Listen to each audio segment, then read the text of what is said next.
requirements na sad sa mga bata. So kabalo ba mo na ko ikuan ninyo ha gamay nga share for information dili sa Aurum platform. Guys, you can buy a portion of gold as low as $50. So from there atong ako para anako gisigig na nako gianad na nako karon nga mag GSA GCA sa tanan basta above $50 nga akong gasto ako din siyang GSA GCA.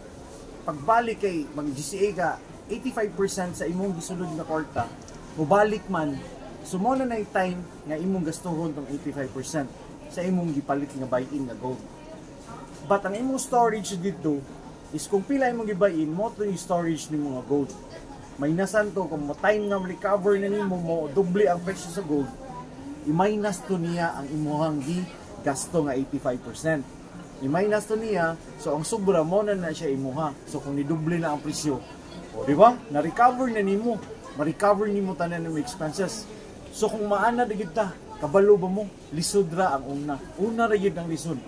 So kung maanad na ka, gikan sa imong suga, sa imong pag-grocery ka, sa requirements sa mga bata, basta everything nga mo above $50, pwede kayo nimong mag-GSA, GCA. O, di ba? Kung unsaon, PM is the key. Ask me how.